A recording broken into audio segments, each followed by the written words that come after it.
안녕하세요. 저는 28에 남편과 결혼을 하였습니다. 장남, 저희 큰아들은 어렸을 때부터 모범생이라고 할 수 있는 녀석이었습니다.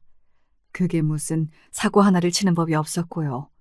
교우 관계도 원만한 편이었으며 성적도 늘 보통이나 혹은 보통보다 살짝 더 잘 나오는 정도로 공부를 했습니다. 학창 시절에 겉멋이 들어서 그걸로 부모 속을 썩인 적도 없었고요. 여자 문제로 가족들을 난감하게 하는 일도 없었죠.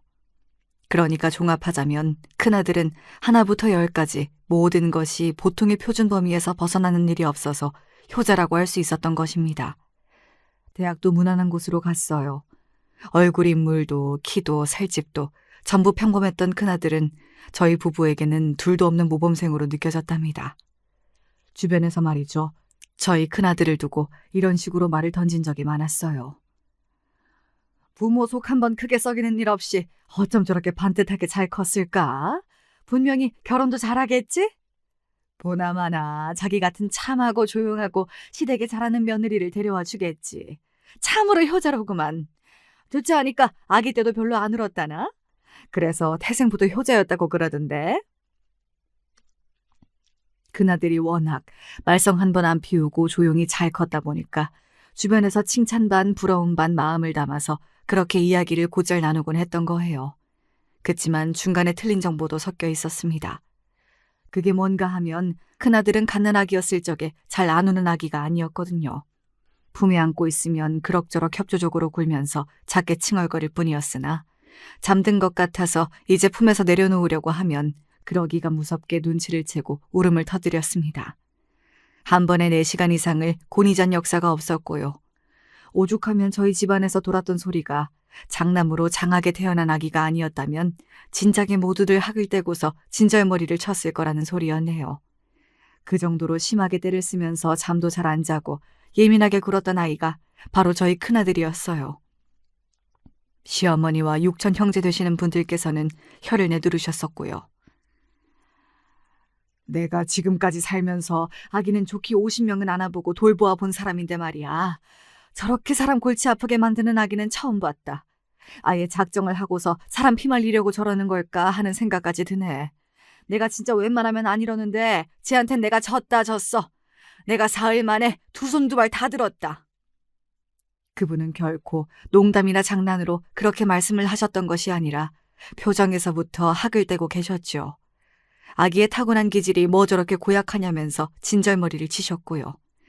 그렇게나 돌보기 힘든 아기를 제가 처절하게 붙잡고 있었으니 다들 저를 향해서 엄마는 다르다, 엄마가 대단하긴 하네, 이런 반응이었던 듯 싶어요. 큰아들이 성인이 되고 난 이후에도 집안 어른들 사이에서 두고두고 회자가 되었을 만큼 큰아들은 아기였을 적에 활약이 아주 지독했었는데요. 희한하게 작은아들은 반대였어요. 작은아들은 갓난아기였을 적부터 얌전했습니다. 잘 울지도 않았고요. 큰아들은 낯선 얼굴만 봐도 경기를 일으키고 난리를 치면서 울고불고 화를 내면서 발버둥을 치던 아기였는데 작은아들은 낯선 얼굴이 갑자기 자기 눈앞에 다가와도 놀라서 눈만 동그랗게 뜰 뿐 우는 법이 없었습니다. 그런 다음에 낯선 얼굴을 신기하다는 표정으로 빤히 바라보았고요. 그런가 하면 놀랍게도 다른 사람의 품에 안기는 것도 얌전히 잘 해냈습니다. 큰아들의 때에는 상상조차 못했던 일이었어요. 낯선 사람의 품에서 얌전히 있다가 꾸벅꾸벅 졸기도 하였고요. 작은아들은 재우는 것도 어렵지 않았으며 잠투정도 거의 없었어요. 자기 형보다 걸음마도 빨리 시작했고 옹알이도 조금 빠르게 시작한 편이었습니다. 그런 작은아들을 보면서 집안 어른들이 모두가 흐뭇한 미소를 지었음은 불보듯 뻔한 일이었어요. 큰아들은 유난스러워서 다들 그 근처도 안 가려고 했는데 작은아들은 친화력이 워낙 좋아서 다들 서로 아기를 봐주겠다고 했을 정도였죠. 이렇듯 제 배에서 똑같이 난 자식들인데 타고난 기질이 달랐습니다. 그런데 신기한 건 큰아들은 먼저 언급을 드렸다시피 자라면서 모범생 소리를 듣는 자식이 되었고 효자라는 평가를 받게 되었습니다. 부모를 신경 쓰이게 하는 법이 없었죠. 반면에 아기였을 적에는 착하고 얌전했던 작은아들은 학교를 들어가면서부터 천방지축의 면모를 드러내기 시작했다는 거예요. 친구가 2명 정도, 항상 그렇게 있었던 자기 형과는 다르게 작은아들은 친구를 5-6명은 기본으로 두고 다녔습니다. 굉장히 활발한 성격이었죠. 자기 친구들을 데리고서 하염없이 동네의 모든 길목을 쏘다니며 노는 모습만 봐도 작은 아들은 자기 형에게는 없는 외향적인 면모가 강하게 있었습니다. 친형제인데 어쩜 저렇게 다르냐는 이야기가 많이 들려올 수밖에 없었네요. 서로가 성격이 너무 달라서 그랬을까요? 사춘기 나이를 지나고 나서부터는 형제끼리 둘이 어울려 노는 법이 없었습니다. 원체 둘이 가깝게 어우러져 시간을 보낸 형제는 아니었지만 그래도 사춘기 나이를 지난 후에는 확실히 그 이전과 달라지더라고요. 사내 녀석들이 다 그렇지 뭐. 그냥 너 두 녀석 성격에 서로 같이 잘 노는 것도 이상할 테니까. 각자 어울려 노는 친구들만 봐도 성격이 극과 극이잖아? 대면대면하게 지내도록 그냥 냅두고 나이가 들고 나면 자연스레 잘 지낼 테니까 너무 그렇게 신경 쓸 것 없어. 그래요? 그럼 시간이 해결해 주기를 기다려야겠네요. 하기사 둘이 치고받고 싸우는 것보다야 낫겠죠. 저는 괜스레 형제의 사이가 너무 친근함이 없는 게 아닌가 싶어서 걱정을 하기도 했었으나 남편은 딱 잘라서 그런 걱정은 아예 할 필요가 없다고 그랬었지요. 작은 아들은 학교에서 하도 활기를 치고 다녀서 그런지 선생님들 사이에서도 아주 인지도가 높았습니다. 선생님들이 전부 다 아는 학생이라는 게 꼭 좋은 의미만은 아니잖아요. 그래서 저는 작은 아들의 학창시절 내내 은근히 가슴을 졸이고 지내야만 했답니다. 성적은 항상 보통 수준이나 혹은 보통에서 살짝 못 미치는 정도로 작은 아들은 공부를 했고요. 하지만 노는 걸 하도 좋아했던 녀석이라 책상 앞에 앉아있는 걸 워낙에 싫어했던 모습만 본다면 공부에 쏟는 정성에 비해서는 성적이 잘 나온 편이었다고 생각도 드네요. 그리고 항상 맞아온 성적에 비해서는 대학도 잘 갔습니다. 저도 놀랐고 남편도 놀랐고 심지어는 작은 아들 본인도 놀랐어요. 와, 설마 제가 그 정도 대학을 갈 수 있을 줄 몰랐는데요. 제가 운이 엄청난 것 같아요. 그저 신이 난 작은 아들의 모습을 보면서 저희 부부가 동시에 고개를 절레절레 흔들었지요. 큰아들은 어련히 알아서 잘 하겠거니 싶었는데 당최 작은 아들은 이 다음에 뭘 하고 살지 걱정이 되었습니다. 그래도 대학까지 들어갔으니 한시름 덜게 된 거라고 저는 그렇게 안심을 하였습니다. 하지만 기어이 작은 아들이 제 뒤통수를 아프게 때리더군요. 대학을 졸업한 이후 작은 아들은 적당한 일자리를 얻었습니다. 하지만 적성에 맞지 않는다면서 온통 투덜거리는 나날이었지요. 오늘로 딱 입사 5개월 되었는데도 이미 지루해 죽겠는데 직장 생활에 앞으로 수십 년을 어떻게 더 해야 할까요? 저는 못해요. 그렇게 못 살아요. 그렇게 못 살면 어쩔 건데 이 녀석아. 끈기를 가지고 더도 말고 덜도 말고 2년은 엉덩이 붙이고 앉아있어 제발. 뭐 하나라도 끈기 있게 해보라는 말이다. 대학 졸업도 간신히 했으면 직장이라도 옳게 잘 다니는 모습을 보여야 할 것 아니냐. 이렇게 사는 건 재미가 없어요. 저는 다른 거 하고 싶어요. 장사를 하든지 아니면 물건을 만드는 생산일을 하든지. 하루 종일 의자에 앉아있는 건 좀이 쑤셔서라도 못하겠다고요. 야, 이 녀석아. 네 형을 봐라. 얼마나 착실히 일을 잘 다니냐. 안 그래? 제발 네 형의 반만이라도 따라가 봐. 형은 원래 그런 인간이니까 그렇죠. 형은 창의성이 없잖아요. 남들이 다 하는 일, 남들이 다 가는 길만 가는 게 형이고 성격 자체도 그렇게 타고났는데 저하고 어떻게 같아요? 아니 그래도 이 녀석이 따박따박 말대꾸야. 하고 싶은 일을 하면서 사는 사람은 얼마 되지 않아. 다들 하기 싫어도 참고 하면서 사는 것뿐이지. 그게 어른이고 책임감이다. 너는 임마 인생을 배울 필요가 있어. 매사에 그렇게 진지하지가 못하고 산만해서 이리 깔짝 저리 깔짝. 그렇게 살면 앞으로 어쩌려고 그러냐? 너 혹시 부모만 믿고 이러는 거라면 그건 생각 잘못한 거다. 너 알아서 앞길을 개척해야지. 부모 도움 기다리고 있으면 앞으로 아무것도 너는 제대로 할 수가 없어. 결혼할 사람 찾아서 앞으로 네 가정도 꾸려야 할 텐데 네가 과연 가장의 역할이나 해낼 수가 있을까? 아버지는 왜 맨날 저를 못 혼내서 그렇게 안달이세요? 그래봤자 아버지는 제 길을 꺾어 놓으실 수 없어요. 이 녀석이 끝까지 웬 헛소리야. 너 정말 정신 똑바로 안 차릴래? 그래서 작은 아들은 남편에게 혼나는 일이 잦았습니다. 사실 성적 관리가 개판이었고 대학 생활을 즐기는 것에만 정신이 팔려 있었던 작은 아들은 대학 졸업은 정말 간신히 해냈거든요. 그마저도 제가 열심히 채근을 하고 잔소리를 때마다 퍼부었기 때문에 가능했던 일이었습니다. 작은 아들 때문에 머리에 자꾸만 새치가 늘어간다고 남편은 한숨 삼매경이었으며 저도 겉으론 아닌 척했으나 속으로는 작은 아들 때문에 몸에 살이가 나오는 것 같다는 생각 중이었습니다. 하지만 이건 아무것도 아니었어요. 작은 아들이 몰고 올 거대한 진짜 파도에 비하면 그 이전의 일들을 모두 아무것도 아니었습니다.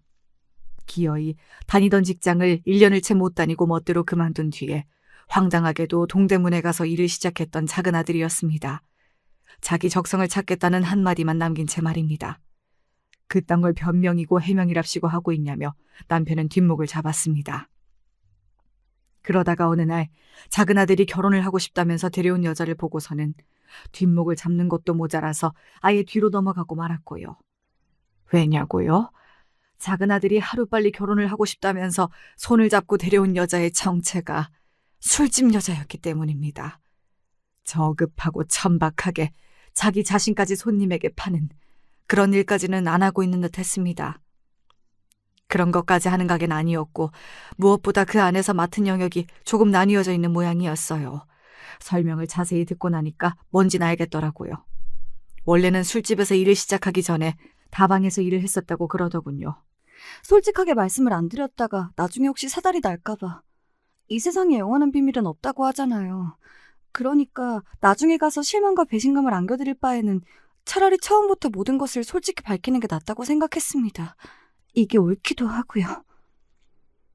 작은 아들의 옆에 딱 붙어서 떨리는 눈빛으로 담담하게 말을 하는 아가씨를 쳐다보면서 저희 부부는 동시에 할 말을 잃어가고 있었습니다. 제가 눈치로 남편이 지금 화가 날 대로 나서 머리에 열이 오르는 걸 간신히 견뎌내고 있다는 걸 알았고요.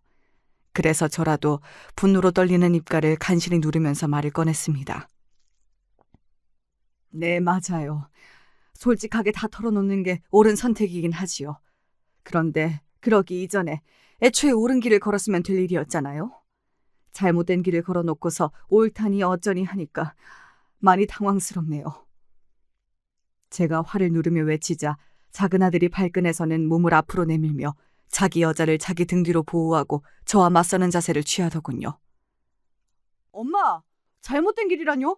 세상에 잘못된 게 어딨어요. 이런 길 저런 길이 있을 뿐이에요. 말씀 그렇게 하지 마세요. 엄마라면 이해를 해주실 줄 알았는데 정말 실망이에요. 뭐? 실망? 우리가 너한테 더 실망했어. 네가 이렇게 부모 가슴에 대못을 박아도 되는 거니? 정말 이런 결혼을 우리가 허락해줄 거라고 생각했니? 그게 말이나 돼? 다방, 술집, 그런 곳에서 일하는 아가씨들도 결혼은 해야겠지. 나는 그 아가씨들이 그런 곳에서 일했다는 죄로 평생 아무하고도 결혼 안 하고 가정을 못 꾸려야 한다고 생각하진 않아. 그런데 왜 하필 내 자식이냐는 거야. 이 세상에 사는 놈들이 얼마나 많은데 그 수많은 총각들을 두고 왜 하필 내 자식이야, 왜? 마음 아프게 해드려서 죄송해요. 하지만 저는 정말로 이 여자를 사랑합니다. 제 마음속엔 이 여자뿐이에요. 너의 그 마음속에 피눈물을 흘리고 있는 부모는 안 들어있나 보지? 잘못된 길은 없고 이런 길 저런 길만 있다고 네가 그랬니? 그래, 그렇다고 치자. 그러면 이 세상에 다양한 길이 그렇게나 이리저리 많이 널려 있는데 왜 하필이면 다방이고 술집이라는 길이어야 했을까? 그게 어디 바람직한 길이라고 볼 수 있겠니?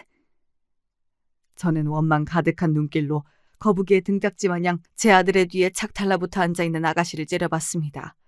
그러자 그 아가씨가 면목 없다는 듯이 울상이 되어서는 조심스레 자기 이야기를 더 꺼내더군요. 양친이 안 계신다고 했습니다. 일찍 돌아가셨다고 하네요. 형제가 하나 있는데 연락이 안 된 지 오래라서 살았는지 죽었는지도 모른다고 그랬습니다. 어리고 순진한 여자를 등쳐먹으려는 나쁜 손길들은 많았고 그 과정에서 그나마 없던 돈도 다 잃었고 빚까지 생겼다고 하였어요. 학교는 중학교까지 나왔고요. 배운 것도 많지 않고 세상 물정도 모르고. 그러나 굶어 죽지 않으려면 먹고 살려면 뭐라도 해야 했는데 그때 유일하게 자신에게 사기를 치지 않고 일자리를 제안해준 어른이 알려준 곳이 다방이었다고 하더군요. 돈이 없는 것도 힘들고 무서웠지만 가장 싫었던 건 혼자라는 거였어요. 외로움이 너무 싫었습니다. 다방에서 일을 하면서 친한 언니들이 생겼고 혼자가 아니라서 좋았어요. 그래서 그 일을 계속했던 거예요. 다방이 문을 닫기 전까진 일을 계속했었고 그 다음에는 같이 다방에서 일을 했던 언니의 소개를 받아서 술집에 발을 들이게 됐던 거예요. 남자 잘못 만나면 인생 종칠 수도 있으니까 꼭 조심하라고. 손님으로 온 남자는 절대로 만나면 안 된다고. 주변에서 귀따갑게 항상 이야기를 들어왔었기 때문에 누구를 함부로 만난 적은 없습니다. 정말이에요. 옳은 길을 알려줄 만한 어른이 단 한 명이라도 있었다면 그렇게 안 살았겠죠. 바람직한 사회가 어떤 모습인지 알려줄 그런 어른이 주변에 없었던 것입니다. 이야기를 들어보니 딱했지만 그건 남일 때 해당되는 거였죠. 제 자식의 일이었기에, 그것도 결혼 문제였기 때문에 저의 고개는 가로로 흔들릴 수밖에 없었습니다. 그러자 작은 아들은 가족들과 연을 끊는 한이 있더라도 결혼하겠다는 충격적인 선언을 하고 말았습니다. 제가 놀라서 거의 숨이 멎을 것 같았던 그때에 작은 아들보다 한술 더 떠서 남편이 이렇게 말했습니다. 그러면 너는 더 이상 내 자식이 아니다. 남편은 분노로 이제 거의 쓰러질 것처럼 보였고, 그래서 저는 차마 그 자리에서 남편을 만류하지 못했습니다. 저도 절대로 그 결혼을 허락할 수 없다는 마음은 같았으니까요. 작은 아들은 자기가 절대 객기를 부리는 것이 아니며 자기 인생을 걸고 진지한 자세로 결혼을 하겠다는 거라며 가족들과 등을 지더라도 결혼을 할 수 있다면 후회할 일이 없을 거라고 했어요. 그 말 하나하나가 제 가슴에 날아와 박히는 비수가 되었습니다. 너 같은 놈에게는 우리 집 재산 단 한 푼도 줄 수 없다.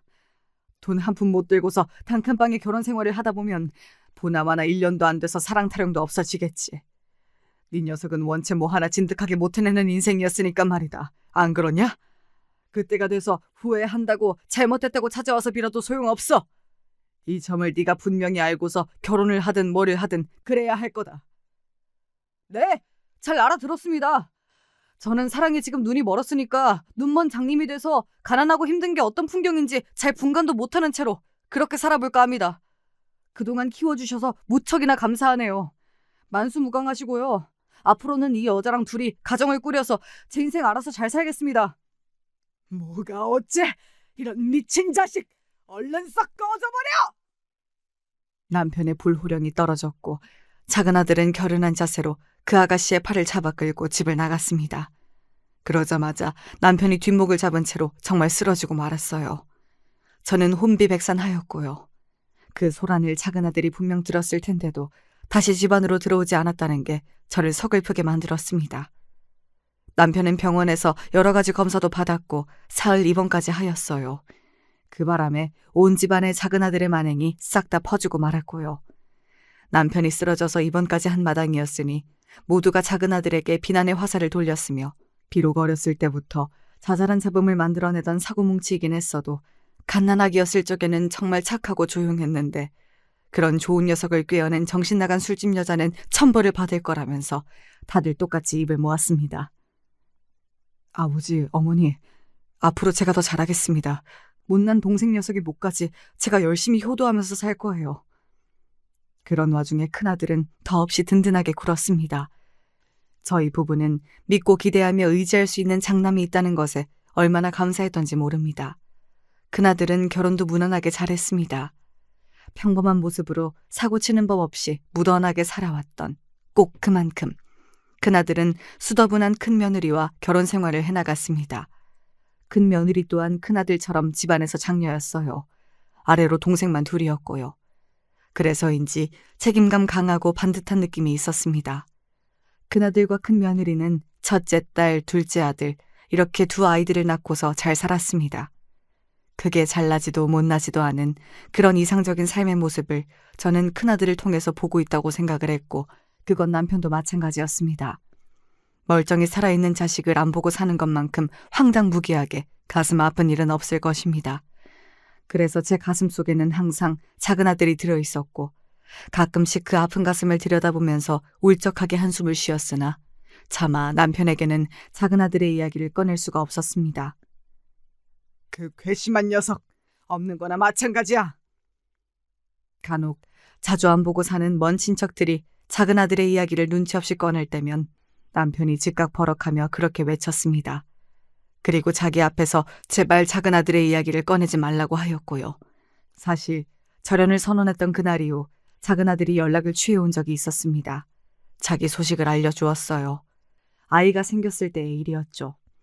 영원히 처리 안 될 것만 같았던 작은 아들이 이제는 한 생명의 아빠가 되다니.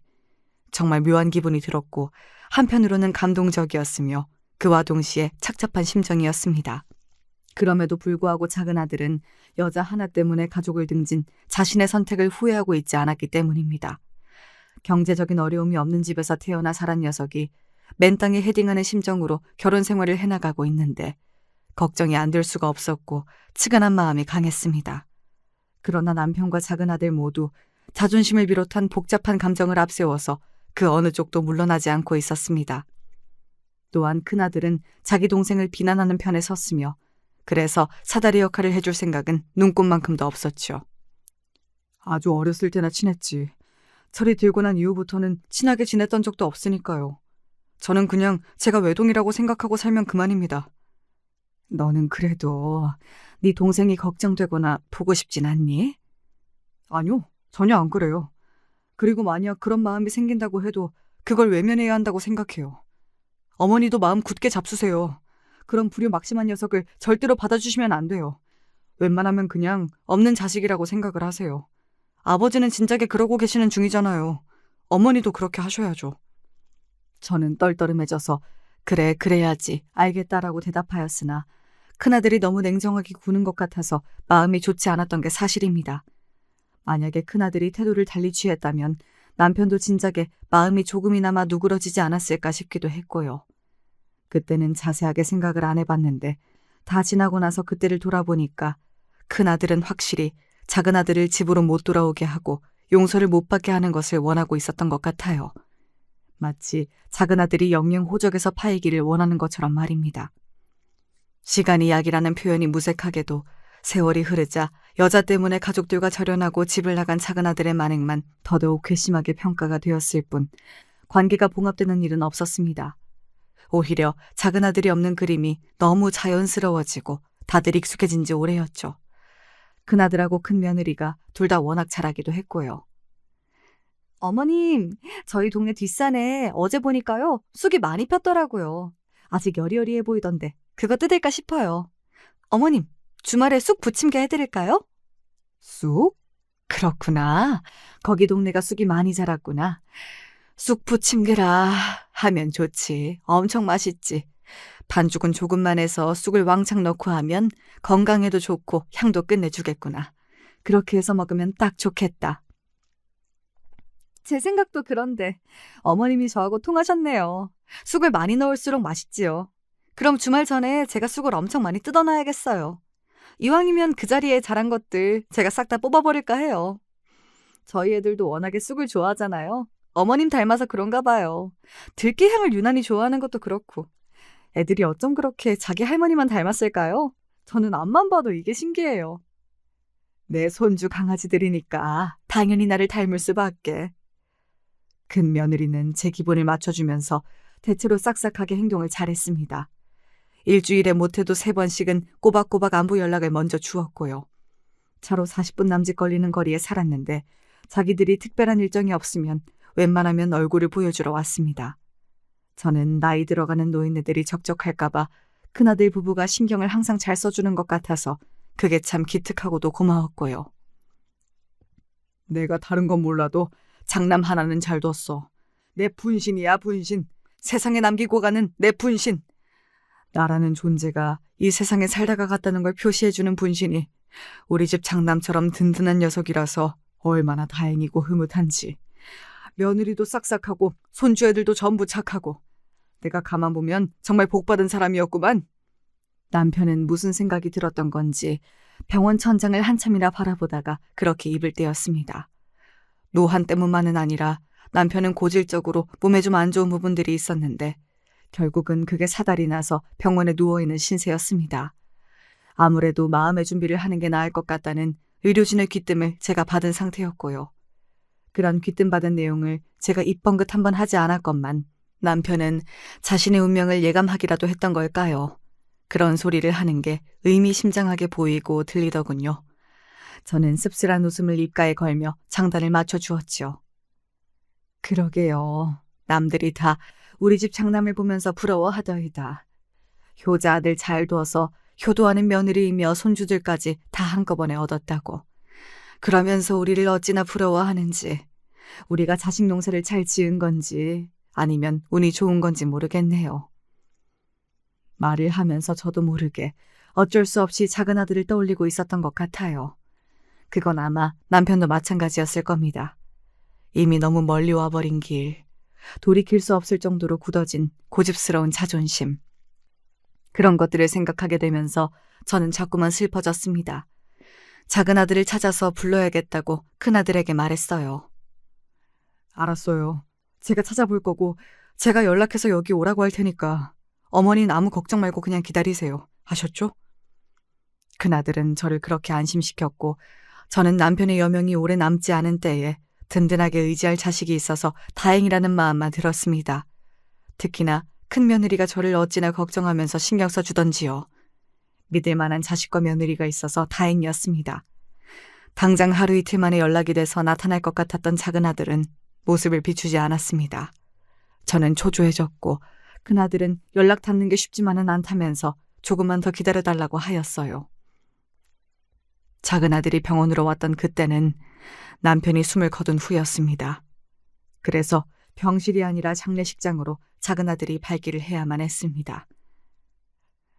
너 이 녀석아, 왜 이제야 오는 거야? 네 아버지가 너를 얼마나 기다렸는데 왜 이제서야? 멍하게 장례식장에 있던 제가 작은 아들을 발견하자마자 눈물이 확 터져 나왔습니다. 저도 모르게 작은 아들을 향해 달려갔고 눈물을 쏟아냈어요. 작은 아들이 참담한 얼굴로 눈물을 훔쳤습니다. 작은 아들의 어릴 적 모습을 기억하고 있던 집안의 사람들은 이제 모두 다 늙어버린 후였습니다. 다들 한숨과 탄식으로 작은 아들을 바라봤죠. 그때 작은 아들보다 조금 뒤에서 따라 나온 사람이 보였습니다. 깍쟁이처럼 생겼던 술집 아가씨는 이제 수더분한 인상의 중년이 되어 있었습니다. 제 작은 며느리였죠. 화장기 없는 얼굴에 온통 까만 옷을 입고서는 저와 눈이 마주치자 황급히 인사를 보내더군요. 어머님, 정말 오랜만에 뵙습니다. 그간 잘 지내셨지요? 글쎄, 잘 지냈냐는 안부를 묻기에는 지금 장소가 적절하지 않은 것 같은데.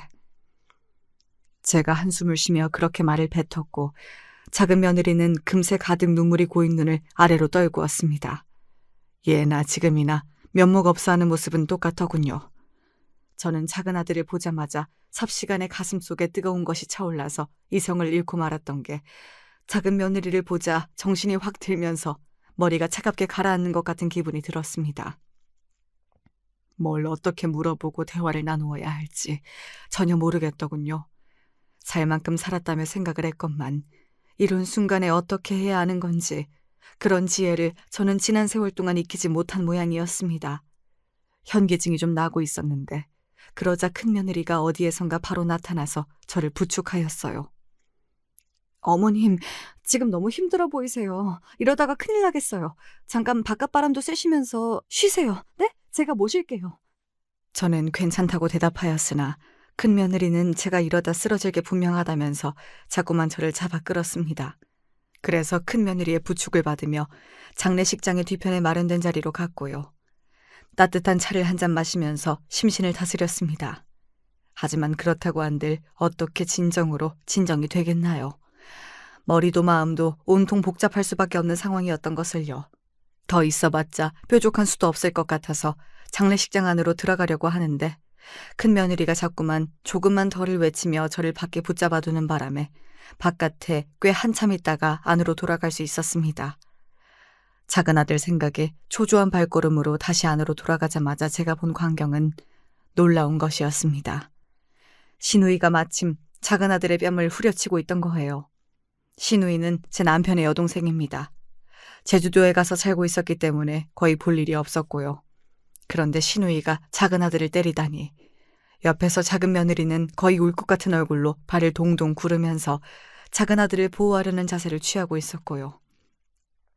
대관절 무슨 일인가 싶어서 놀란 심정을 다스리며 제가 그쪽으로 다가가려던 그때 작은 아들의 이런 외침이 들려왔습니다. 제 선택에 후회는 없습니다. 아버지가 돌아가신 건 안타깝고 슬픈 일이죠. 하지만 어쩔 수 없는 일이기도 해요. 저는 그때로 다시 돌아간다고 한들 똑같이 결혼할 거예요. 아버지의 가슴에 대못을 제가 박았다고 해도 그건 어쩔 수 없는 거라고요. 그러자 신우이가 열이 받아서 소리를 질러댔고 다들 중간에서 말리기 시작하느라 정신이 없어졌습니다. 작은 며느리가 연신 죄송하다고 사과를 하면서 눈물을 흘리며 작은 아들의 팔을 잡아 끌고 장례식장 밖으로 향했습니다.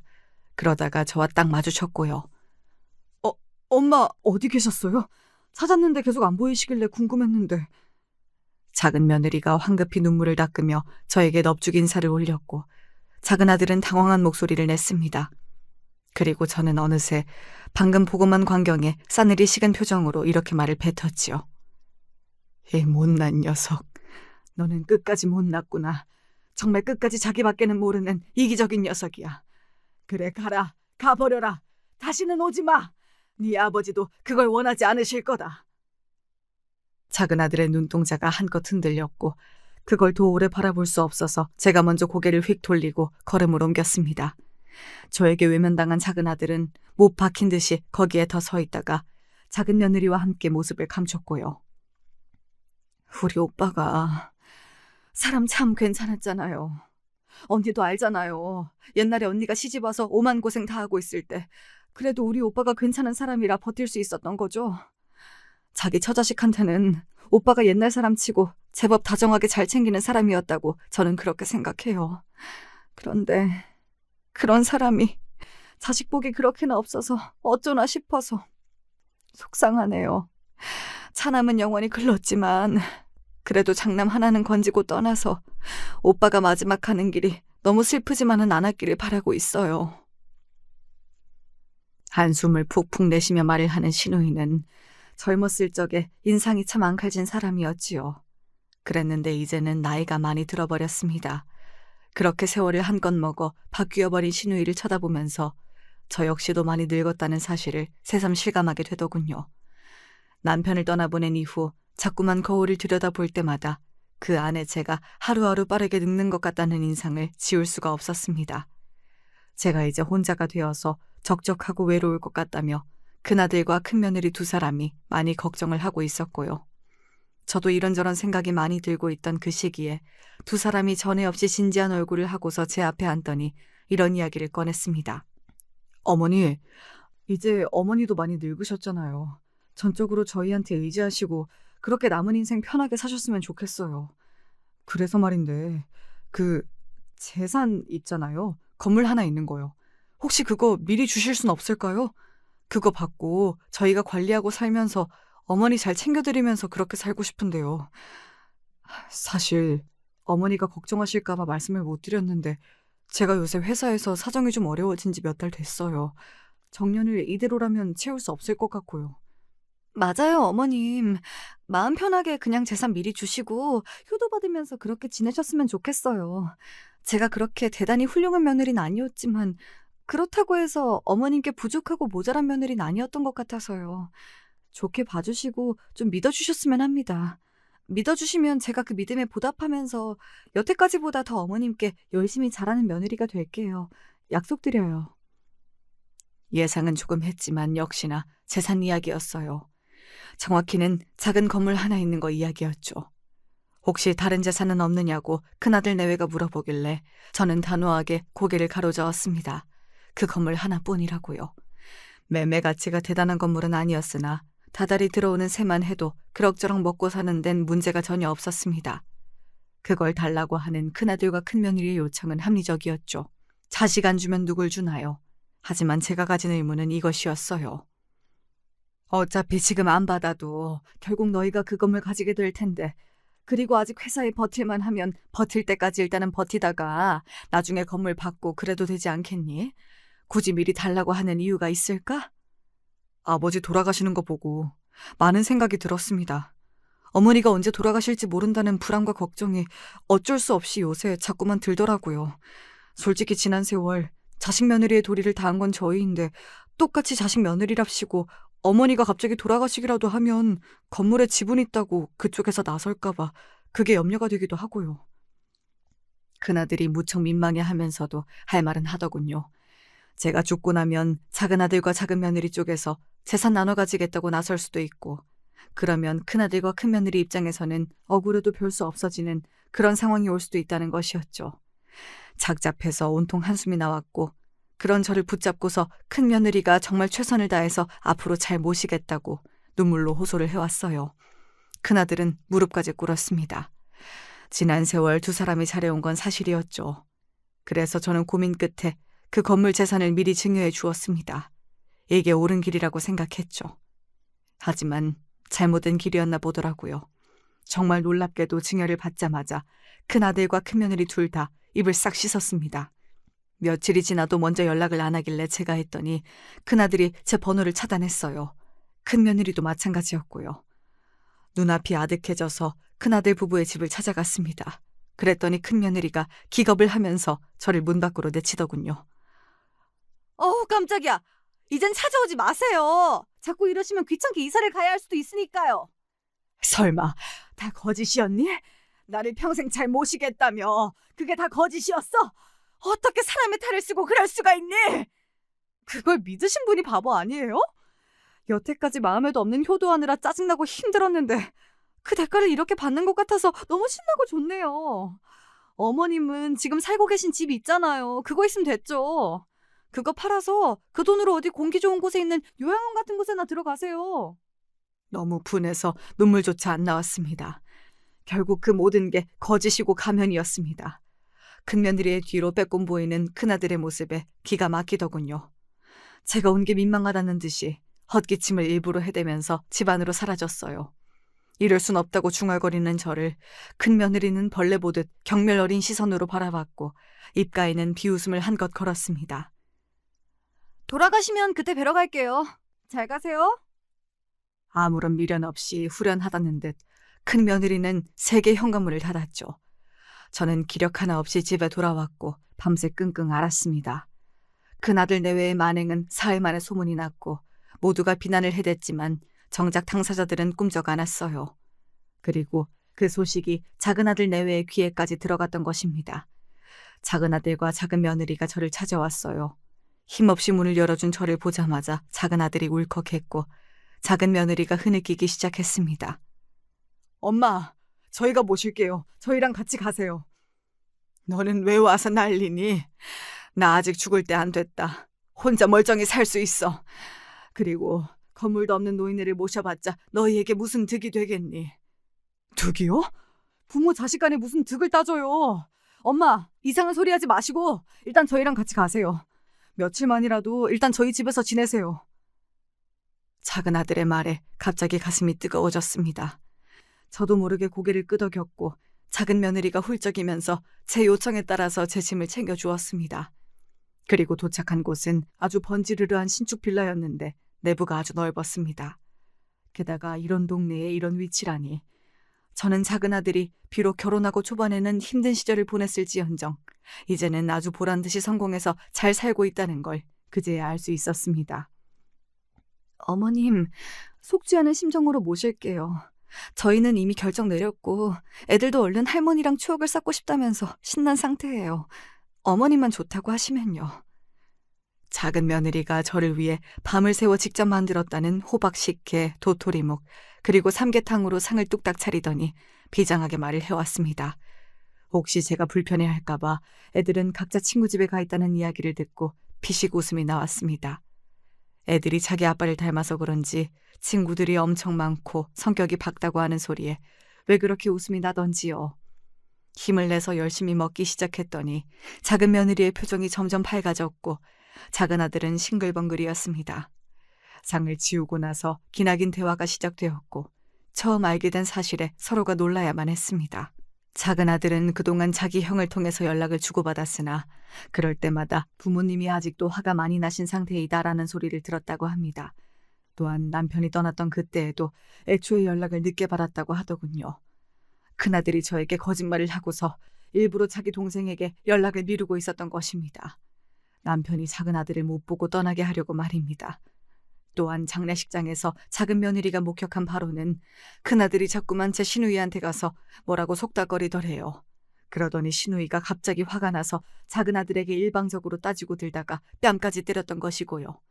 아마 큰 며느리가 일부러 저를 밖으로 떼어놓고 큰아들이 그 사이에 작전을 개시해서 신우이를 부추겨 상황을 만든 것 같았습니다. 그래서 작은아들 내외가 아무것도 못해보고 장례식장에서 쫓겨나도록 말입니다.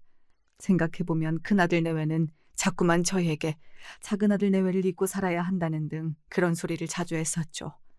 그게 다 재산을 독차지하기 위한 계산이었다고 생각하니까 헛웃음이 나왔습니다. 작은아들은 자기 형에 대한 배신감으로 치를 떨었고요. 저는 건물을 큰아들에게만 줘버려서 미안하다고 사과했어요. 하지만 작은아들은 고개를 저었습니다. 부모님 가슴에 대못 박았던 거 저라고 모르는 거 아니에요. 제가 잘못했고 어리석었던 부분들이 많았어요. 그러니 저는 그걸 가질 자격이 없습니다.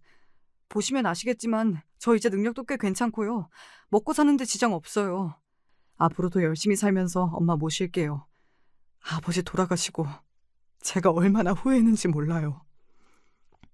작은아들이 눈물로 제 앞에서 사죄를 했습니다. 그리고 저는 며칠 작은아들 집에서 지내며 손주들과도 많이 가까워졌죠. 애들이 생긴 건 작은 며느리와 판박이었는데 성격이며 말투는 작은아들과 똑같더군요. 즐거운 며칠을 보내며 기력을 회복한 후에 저는 집으로 돌아가겠다고 했어요. 따로 사는 게 편하니까.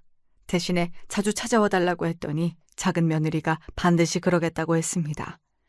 그렇게 다시 2달이 흘렀지요. 겪어보니까 근본적으로 작은아들 내외는 가식을 못 부리고 진솔하다는 것을 알 수 있었습니다. 큰아들 내외와는 확연히 달랐지요. 그래서 결심을 굳혔고 어느 날 저는 2 사람이 사들고 온 한우를 셋이 함께 맛있게 구워 먹었던 저녁에 비밀을 밝혔습니다. 남편이 세상을 떠나기 3달 전 자신의 여명이 얼마 남지 않았던 것을 알았을 때에 써내려갔던 편지를 보여준 거예요. 제가 꽁꽁 감춰두고 있었던 그 편지에는 재산을 저의 뜻대로 정리하라는 내용이 담겨 있었습니다. 나는 당신의 마음을 알아. 그 못난 자식, 그 아픈 손가락에게도 반드시 재산을 물려주고 싶어 하겠지. 나는 당신의 뜻을 따르겠소. 그러니 당신 마음대로 하면 돼요. 내가 죽고 나면 그 못난 자식하고 어떻게든 지지고 볶고하면서 잘 지내보든지. 이런 걸 쓰다 보니까 나도 그 못난 자식이 보고 싶어지네. 태어났을 땐 세상에 둘도 없던 효자였는데 말이야. 작은 건물 하나가 재산의 전부일 리 없었습니다. 저희 부부가 조용히 살아서 아무도 몰랐을 뿐이지요. 큰아들에게 증여하고 말았던 그 건물 외에 다른 재산을 저는 남편이 죽기 전에 미리 다 정리해서 금으로 바꿔놓았습니다. 그 누구도 몰랐던 금고의 존재를 작은아들 내외 앞에서 공개했고 그 안에 든 금을 보여주었지요. 이게 바로 물려주고 싶은 재산이라고 말을 하면서 말입니다. 놀라서 한동안 아무 말도 못하고 있던 작은아들과 며느리는 갑자기 동시에 울음이 터져서 엉엉 울었습니다. 그러더니 2 사람 다 저를 양쪽에서 얼싸안았습니다. 저는 못난 자식이었는데 왜 이런 저를 끝까지 내치지 못하신 거예요? 대체 왜? 다시 한번 제가 잘못했습니다. 제가 부족한 사람이었어요.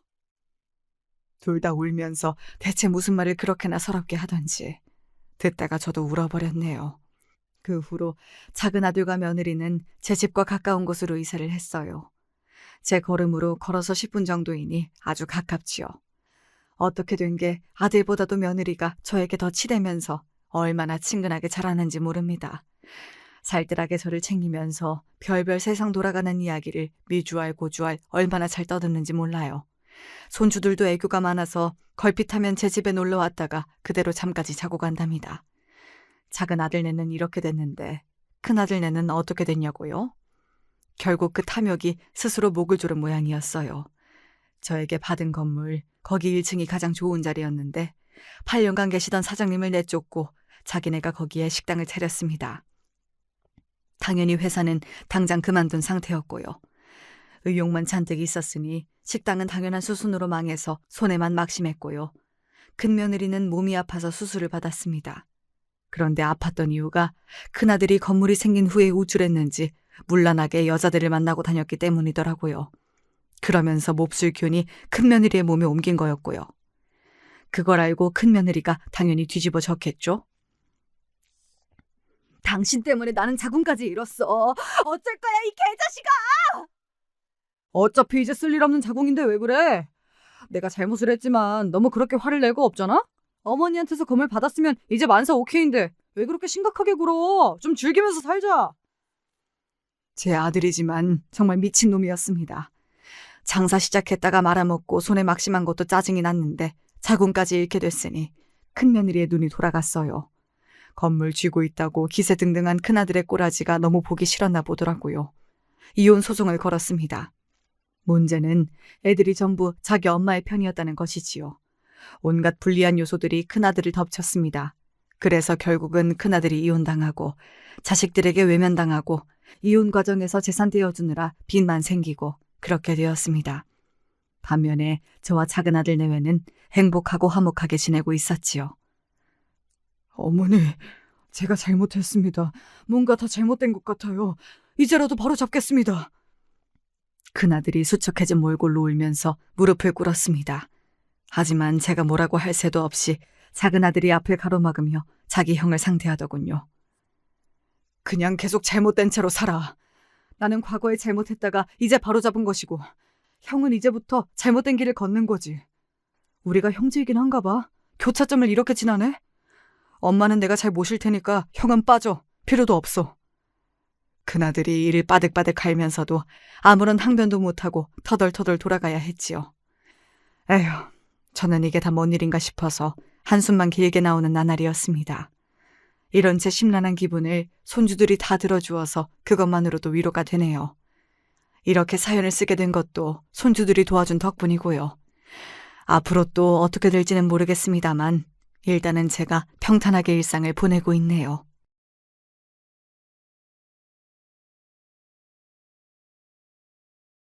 안녕하세요. 50대 후반 여자입니다. 사연 즐겨 듣고 있어요.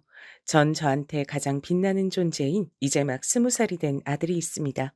제가 사연을 보낸 이유는 제가 사랑하는 가장 소중한 아들이 저희 남편을 정말 놀랄 만한 사연이라 여러분들에게 공유하고 싶어서 이렇게 사연을 보내게 됐어요. 그럼 잡설은 각설하고 사연 바로 시작해 보겠습니다. 저희 집은 어릴 적부터 늘 가난했어요. 남편네 집은 저희 집보단 부유한 편이었고요. 20대 중반에 만난 남편은 다정한 사람이었어요. 저보다 4살이 많았고요. 4살 차이는 궁합도 안 본다잖아요. 그 당시엔 제 친구들도 하나 둘 결혼하고 저도 결혼하기에 적은 나이가 아닌 상태였죠. 저는 지독한 가난 속에 하루하루를 살아왔기 때문에 남편이 저희 집보다 조금이라도 더 나은 형편이라는 그것만으로도 남편이 좋아 보였습니다. 남편이 다정하고 말도 유머러스하게 잘하는 편이어서 같이 살면 재미도 있고 굶고 살진 않겠다는 생각이 있었어요. 그래서 결혼을 하기로 했고 제주도로 떠난 신혼여행에서 저는 허니문 베이비로 우리 아들을 얻게 됐답니다. 그렇게 결혼하고 아이를 낳고 그렇게 남들처럼 살아가고 있었습니다. 자연스럽게 저희 아들을 키우기 위해서 육아에 전념할 수밖에 없었어요.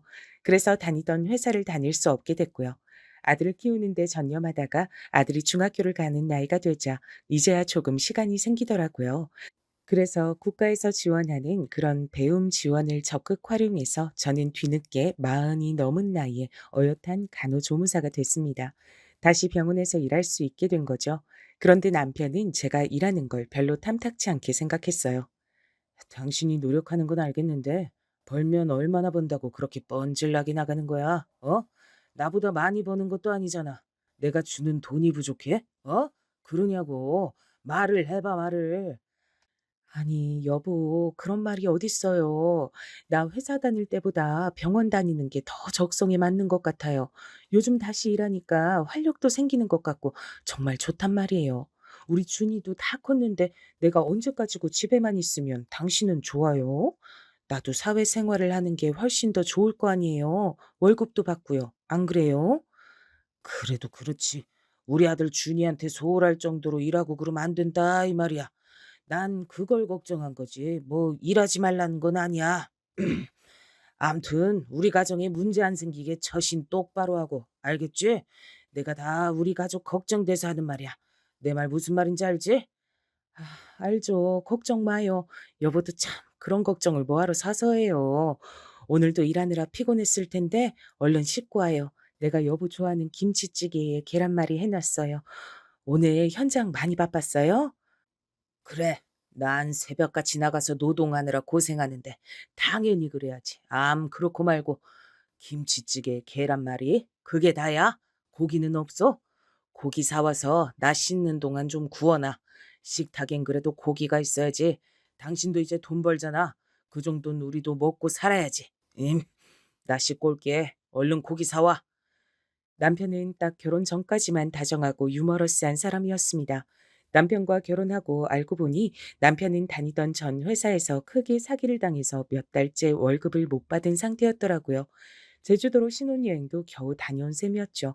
그렇게 남편이 다니던 회사에서 결국 월급도 못 받고 그만두게 되자 남편은 신혼기간 내내 방황을 하다가 저희 아들을 가진 지 5개월이 되던 차에 드디어 저랑 아들을 책임져야겠다고 생각을 했는지 막노동 판에 나가서 돈을 벌기 시작하더라고요.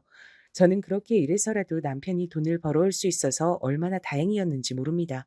그렇게 남편은 점점 한 달에 일하는 날짜가 많아졌고 업력이 늘어갈수록 돈도 대우도 모두 점차 좋아지고 있었습니다. 남편은 회사에 크게 한 번 되었잖아요. 그것도 저와 결혼 전에 말이죠. 그때 말했으면 어쩌면 저는 남편과 결혼하지 않았을지도 모릅니다. 저희 집보다 형편이 조금이라도 나아 보여서 결혼한 것도 컸기 때문이었죠. 물론 그때 만약 남편과 결혼하지 않았다면 지금 제 옆에 소중한 우리 아들 준이는 이 세상에 없을 테니까 그런 생각은 접어둬야겠지만요. 어쨌든 그래서인지 회사 생활에 대해서 남편은 굉장히 회의적이고 부정적이었어요. 제가 아들 준이를 어느 정도 중학생으로 키워놓고 다시 공부해서 마음 넘어 간호조무사가 되어 출근을 할 때도 탐탁지 않아 하는 게 사실 그런 영향도 있었던 것 같습니다. 게다가 남편은 가부장적인 면이 꽤 있는 편이었거든요. 아무래도 자기 벌이가 부족해서 버는 거냐는 그런 자격지심이 있었던 것 같았어요. 제가 그런 말을 입 밖으로 꺼낸 적이 전혀 없는데도 말이죠. 정말 남자들이란, 남편들이란 대체 왜 그러는 걸까요? 그래서 저는 변명까지 만들어 이야기해야 했습니다. 사실 형편이 그렇기도 했고요. 아니, 그런데 내가 버는 걸로 부족한 것도 아니고 굳이 간호조무사를 하겠다고 그 나이에 다시 공부를 하고 왜 그렇게 일하려고 하는 거야? 악착같이 아등바등 뭐 일반 회사를 다니는 것보다야 훨씬 낫긴 하겠다만 난 이해가 안 돼 당신이. 아이 참. 여보, 우리 준이 이제 중학생이에요. 고등학교 올라가고 대학 가면 대학 등록금까지 돈 엄청 많이 필요할 거 아니에요. 그 돈 미리 벌어 두자는 거죠. 나도 일할 수 있을 때 일하는 게 좋잖아요. 그동안 여보 혼자 돈 버느라 고생한 거 너무 잘 알아요. 나도 물론 준이 키우느라 집에서 고생했지만 밖에서 돈 벌어오는 당신만 하겠어요. 하긴 그렇긴 하지. 그래, 준이 이 녀석 대학 가고 하면 대학 등록금 그게 정말 장난 아니긴 하지. 알겠어. 당신이 그런 생각하면서 일하겠다는 건지는 몰랐네. 그래, 당신도 일하니까 힘들지? 이게 보통 힘든 게 아니야. 안 그래? 그럼요. 당연하죠. 여보도 그렇잖아요. 출퇴근이 여간 힘든 게 아니네요. 그런데 오랫동안 쉬어서 그런지 난 출퇴근하는 게 아직은 재밌어요. 몸은 힘들지만 환자들 돌보고 간호하는 게 보람도 있고 그래서 그런지 암튼 좋아요. 뭐 당신이 좋다고 하니까 다행이네. 잘 다녀봐. 준이야, 밥 먹자. 아빠 다 씻고 나왔다. 아빠가 엄마한테 고기 반찬까지 해오라고 했어. 식탁엔 고기가 있어야지. 안 그러냐?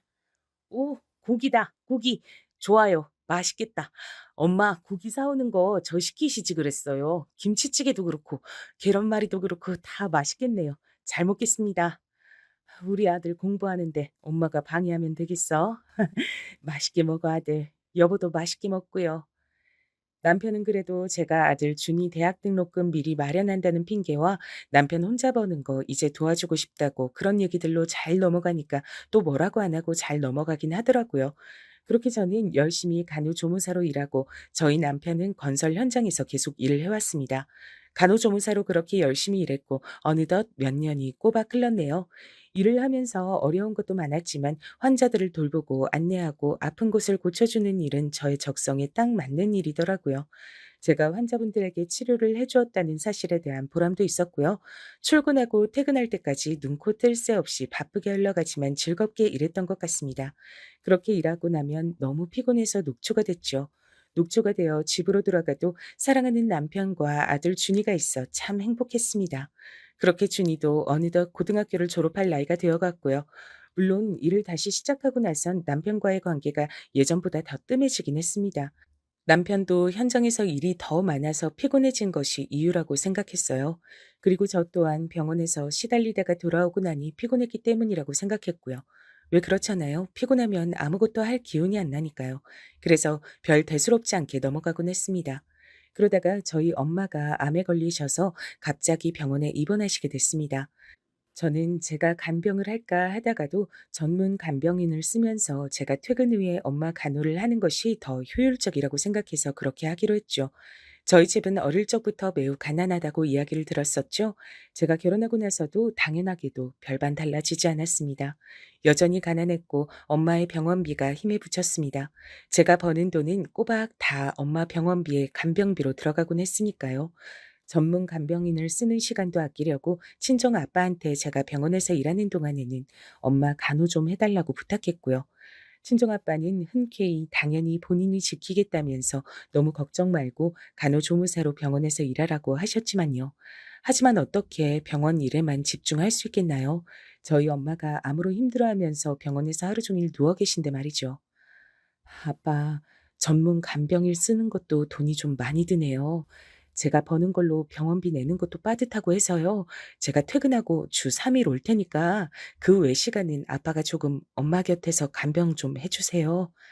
아, 그럼 당연하지. 네 엄마 옆은 당연히 내가 지킨다. 그렇고 말고 넌 아무 걱정하지 말고 어렵게 붙은 간호조무사잖아.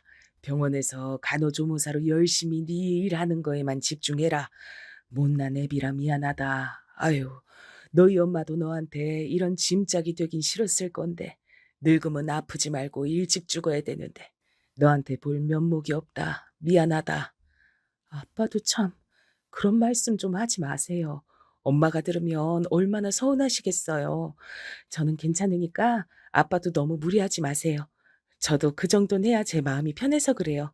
아시겠죠? 끼니 거르시지 마시고요. 네? 약속해요. 아, 알겠다. 나도 배고픈 건 못 참는 거 잘 알자니. 그래서 네 엄마가 그렇게 내 끼니를 챙기느라 늘 그렇게 고생을 했지. 가난한 형편에도 내가 밥 먹는 건 늘 1등으로 챙기던 게 바로 네 엄마였는데 그랬던 사람이 이렇게 누워 있으니 내 마음이 요즘 사는 게 사는 것 같지가 않어. 아, 아빠는 이럴수록 더 힘을 내야지. 그런 힘 빠지는 소리 하면 어떡해요. 엄마가 정말 속상해하겠어. 엄마한테 다 일러줄 거예요. 자꾸 그런 소리 하시면. 전 이제 가봐야 해서요. 엄마 잘 부탁해요, 아빠. 그렇게 저희 엄만 아빠와 저의 노력에도 불구하고 1년도 채 지나지 않아 앓던 암으로 인해 돌아가시게 됐습니다. 그렇게 혼자가 된 저희 아빠는 제 마음에 늘 걸리는 돌덩이 같았습니다. 언제 어디서 무엇을 하던 제 마음에 콕 하고 박혀서 탁 막혀버리는 그런 돌덩이 있잖아요. 항상 생각나고 안타깝고 끼니 걸으실까 봐 걱정되고 그런 저의 마음을 아빠도 알아채셨는지 더 씩씩한 척을 많이 하시더라고요. 저는 그 모습에 오히려 더 마음이 아팠지만요.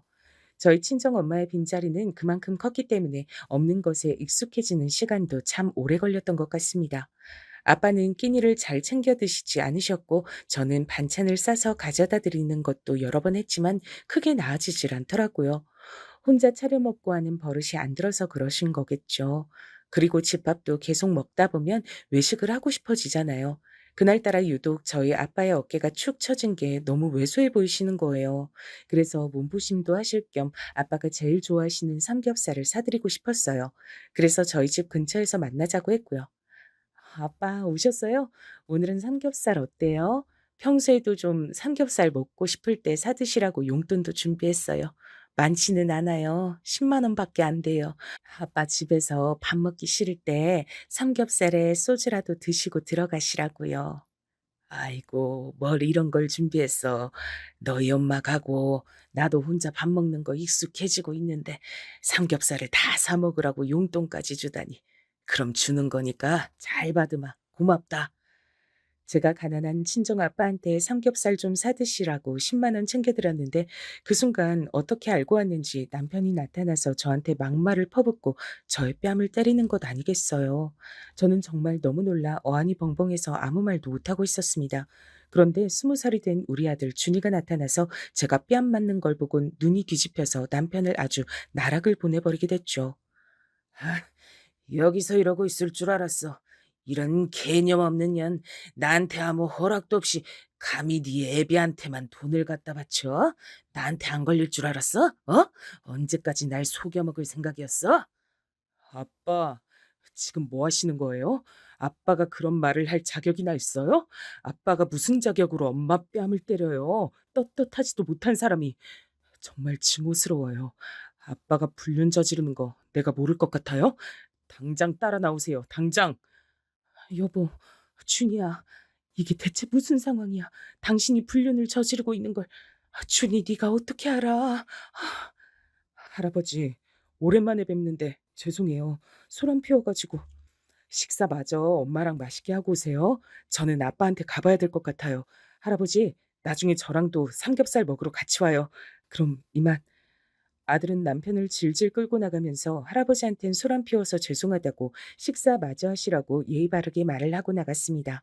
저는 갑작스럽게 펼쳐진 이 상황에 너무 당황했지만 놀라서 젓가락도 못 드시는 아빠를 두고 아들과 남편에게 갈 수가 없어서 아빠와 마저 삼겹살집에서 먹는 둥 마는 둥 하면서 시간을 보내고 집으로 돌아왔습니다. 이게 다 무슨 일이냐?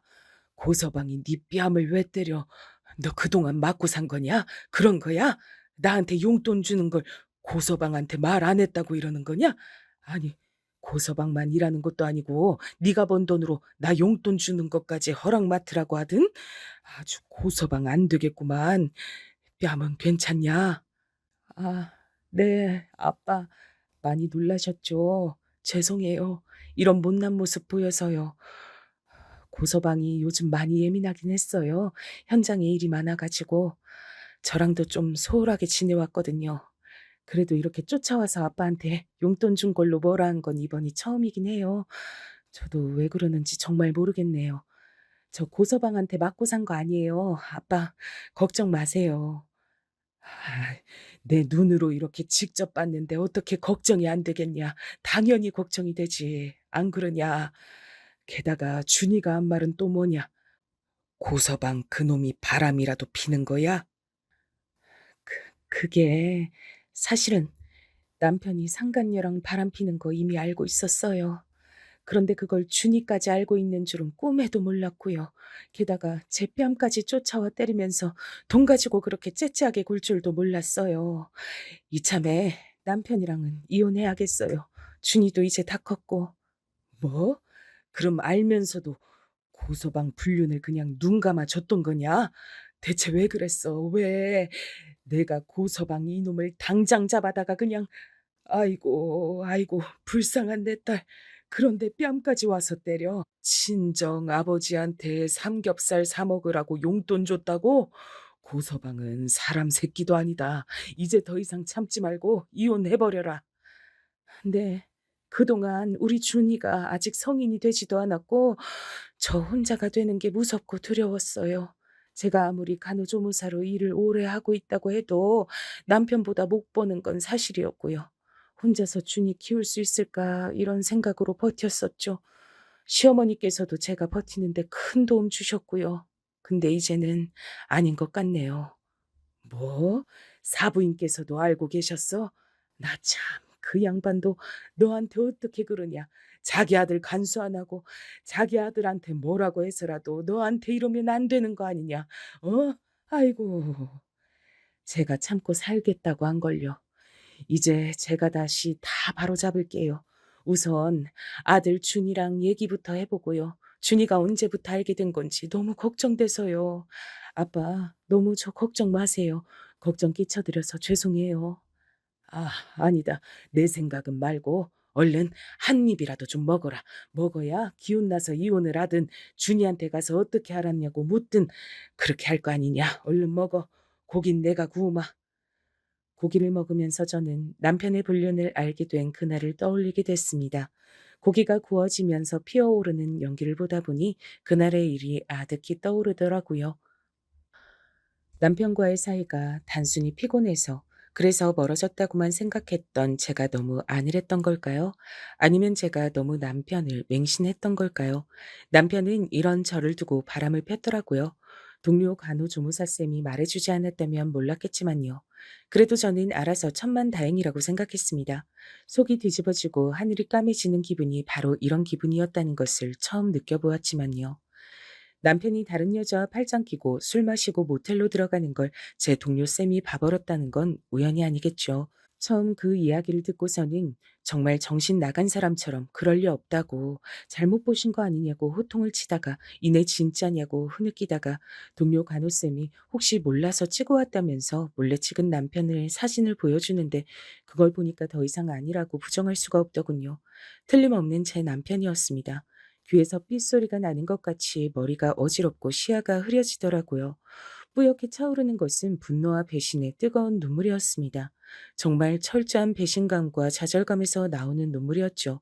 저는 당장 남편의 얼굴을 볼 자신이 없었습니다. 그렇다고 갈 곳도 없었죠. 그러다가 조퇴를 하고 하염없이 근처 공원을 걷고 또 걸었습니다. 그러다가 더 걸을 힘이 없어서 주저앉았죠. 그러다 떠오른 건 시어머니였습니다. 당장 퇴근 후 남편의 얼굴을 볼 자신이 없어 시어머니 댁으로 택시를 타고 갔습니다. 시어머니를 뵙자마자 다시 멈췄던 눈물이 흐르더라고요. 어, 어머님, 저 왔어요. 이렇게 갑자기 찾아뵙게 돼서 정말 죄송해요. 제가 어머님 말고 갈 데가 없어서 그랬어요. 어머님, 저 이제 어떡해요? 저희 남편이. 예, 아가, 알아듣기 쉽게 얘기부터 해봐라. 무슨 일 있는 거야? 왜 다짜고짜 울고 그러니? 사람 불안하게 무슨 일인지부터 말해보렴. 어머님, 현장에서 일이 많아서 피곤해 한다고만 생각했어요. 적어도 딴짓은 안 할 것 같던 그 사람이 글쎄 바람을 피고 있었어요. 저 몰래 다른 여자를 만나고 있더라고요. 저 이제 어떻게 살아요? 앞으로 그 사람 얼굴 어떻게 봐요? 우리 준이 아직 고등학생인데 혼자 키울 자신도 없어요, 어머님. 저 너무 막막해요. 숨이 잘 안 쉬어지는 것 같아요. 아이고, 참, 그걸 알게 된 거구나. 미안하다. 내가 면목이 없구나. 알아도 말을 할 수가 없었어. 정말 미안하구나. 내가 죄인이다, 죄인이야. 말려도 말려지지가 않고. 알잖니, 준이 애비 성격. 네? 그게 무슨 소리세요? 어머님께선 이미 알고 계셨다니요. 그럼 남편이 상간녀랑 바람피고 있다는 걸 알고 계셨다는 소리신 거예요? 네, 말씀 좀 해보세요. 내가 너한테 할 말이 없구나. 정말 미안하다. 나도 내 자식이라 팔은 안으로 굽는다고 그저 들키지 않기만 바래왔구나. 그럼 안 되는 거였는데 정말 미안하구나. 내가 아무리 준이 애비한테 말을 해도 이미 홀려버린 걸, 마음이 떠난 걸 붙잡을 순 없더구나. 진작 정리하라고 했는데 뜻대로 되질 않았어. 어머님, 그래도 말씀해 주셨어야죠. 저한테 어떻게 이러실 수가 있으세요? 얼마나 된 거예요, 그러면? 알게 되셨으면 저한테 말씀을 해 주셨어야죠. 저 이제 앞으로 어떻게 살라고요? 내가 알기론 1년도 넘은 것 같더구나. 너한테 말 못해서 정말 미안하다. 준이랑 너한테 정말 볼 면목이 없구나. 저는 1년도 넘었다는 말에 실성을 하고 시어머니께 간다는 말도 없이 뛰쳐나와 택시를 타고 집으로 돌아왔습니다. 그리고 집 앞 카페에서 눈물을 훔치며 일단 아들 준이가 모르게 해야겠다는 생각을 했죠. 갑자기 시어머니의 마음이 조금은 이해가 될 것 같다가도 그래도 저에게 그동안 알고도 속였다는 생각에 너무 화가 나더라고요. 그렇지만 겨우 다시 이성을 찾고 아들 준이한테 하루만 친할머니 댁에 가 있으라 얘기를 했죠. 급하게 집에 일이 생겼으니까 친할머니 댁에 가 있으라고 말이죠. 그렇게 대충 둘러대고 저는 남편이 오기만을 이를 갈고 기다렸습니다. 여느 때와 다름없이 퇴근하고 온 남편이 바뀐 분위기를 눈치챘는지 할 얘기 있으면 하라고 오히려 뻔뻔하게 말하더군요. 당신 뭘 그렇게 노려보고 서 있어? 나한테 뭐 할 말 있는 거 아니야? 왜 그렇게 뜸을 들여? 얼른 하고 싶은 말해. 난 말할 준비 다 돼 있어. 정말 뻔뻔하네. 당신이 사람이야? 내가 알던 내 남편이 맞아? 내가 우리 준이 키우면서 20년을 함께 살아온 내 남편이 정말 맞냐고. 어떻게 날 두고 이렇게 다른 여자랑, 그것도 동네에서 이럴 수가 있는 거야? 나 증거도 있어. 사진으로 봤다고. 나한테 네가 어떻게 그래? 어? 하, 미안하다. 입이 10개라도 할 말이 없어. 그래도 나 우리 준이한테 진심이고 우리 준이 키우는데 부족함 없이 키우려고 노력하고 살았어. 그건 당신도 알 거야. 그래서 이혼은 생각도 안 한 거고. 그래, 나 그 여자 사랑해. 우리가 그동안 너무 준이 키우는 데만 집중하면서 정작 우리 둘 사이가 멀어지고 있었던 건 너무 늦게 깨달은 것 같아. 그 여잔 내 멈춰있던 심장을 다시 뛰게 해준 사람이야. 난 여보만 괜찮다면 이제 그 여자를 책임지고 싶어. 뭐라고? 뭐? 책임을 지고 싶다고? 그게 나한테 할 소리니? 책임을 질 거면 우리 자식인 준이부터 책임져야지. 뭣도 모르고 네 자식 키우느라 뼈 빠지게 고생한 나부터 책임져야지. 그게 도대체 무슨 소린지 알고나 짓거리는 거야? 왜 이렇게 변했니? 왜 이렇게? 어떻게 말하든 소용없어. 내 마음은 이미 진작에 당신한테서 떠버렸어. 그동안 연기하면서 아무 일 없는 척 사는 게 오히려 괴로웠다고. 이런 날 잡으려고 하지 마. 그렇다고 내가 준이 아빠 노릇 제대로 안 하고 있는 게 있어? 없잖아. 이혼은 꿈도 꾸지 마. 우리 준이 생각해서라도 이렇게 부탁할게. 그리고 나야말로 그 여자랑 살고 싶어서 미치겠다고. 근데 그걸 참고 있는 거야. 바로 준이랑 당신 때문에 살고 싶다고? 그 여자랑 살고 싶어? 그래서 나하고 그동안 아무 관계도 안 한 거야? 당신도 노력 안 했잖아. 피곤해서 그런 거라고만 생각했어. 현장에서 일이 계속 많다는 그 말을 고지 곧대로 믿었어. 왜냐면 난 당신 아내니까. 그런데 정말 그래? 우리 준이한테 정말 떳떳한 아빠라고 생각하냐고. 우리 가정은 버려두고 고작 그 여자한테 가버리고 싶다고? 그런데 준이랑 나 때문에 억지로 참고 있으니까 뭐 고맙다고라도 말해달란 거야? 미안해. 당신이 무슨 말을 해도 내 마음은 변하지 않아. 이게 내가 결정한 옳은 선택이니까 준이한테 이혼 가정 만들어주고 싶은 거 아니면 잘 생각해. 여보도 속이 말이 아닐 테니까 내 얼굴 보면 화만 나겠지. 나 오늘은 나가서 잘게. 미안. 남편의 뻔뻔하고 당당한 태도에 저는 그만 넋을 잃고 쓰러지고 말았습니다. 세상이 한순간에 무너져 내리는 기분이었어요. 저를 두고 나가려다가 제가 쓰러지니까 병원에 데려가긴 했더라고요. 눈을 뜨자 하염없이 돌아가는 세탁기 통 안에서 정신없이 물에 빠져 허우적대다가 빠져나온 기분이었습니다. 무슨 느낌인지 감이 오실까요? 머리가 핑 도는 느낌이었고 숨이 잘 안 쉬어지고 답답한 느낌이었죠. 아직도 멍하고 상황 판별이 잘 안 되는 느낌. 새벽에 링거를 맞다가 깨어났는데 옆에는 너무나도 미운 남편이 제 옆에 엎드려서 자고 있더라고요. 당장이라도 남편의 머리를 쥐어뜯고 바닥에 내리 꽂아버리고 싶었지만 그럴 힘이 제겐 남아있지 않더라고요. 남편은 제가 퇴원하는 걸 보지도 않고 바로 현장으로 출근을 했습니다. 아니죠. 사실은 모릅니다. 출근을 했는지 아니면 바람난 상간녀랑 불륜을 저지르러 갔을지도요. 두 눈으로 보고도 믿기지 않는 일이 일어났고 저는 순식간에 혼자가 됐습니다. 물론 준이에게 이야기할 순 없었어요. 준이에게 아빠 없이 평생을 살게 할 자신이 없더라고요.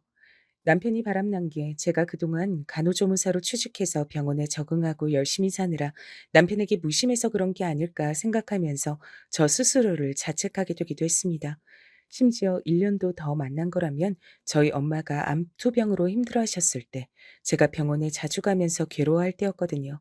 정말 그 생각까지 미치자 여러 가지 감정과 혼란스러움이 저를 괴롭혀오더라고요. 남편의 불륜 사실을 알게 된 것은 너무나 큰 충격이었고 신뢰와 안정감이 완전히 흔들린 상황이었죠.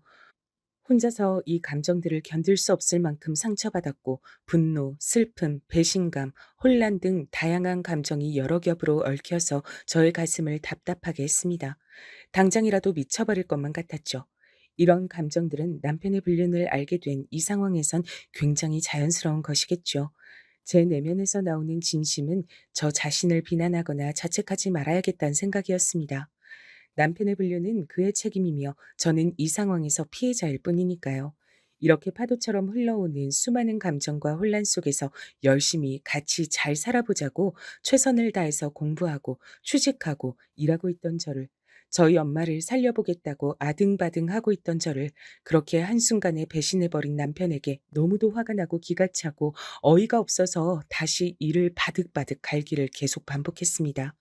이렇게 마음도 몸도 떠난 사람을 제가 붙잡고 사는 게 맞나 싶으면서도 아들 준이를 생각하면서 정신을 더 차려야만 했죠. 그렇게 비참하게 산지 얼마나 됐을까요?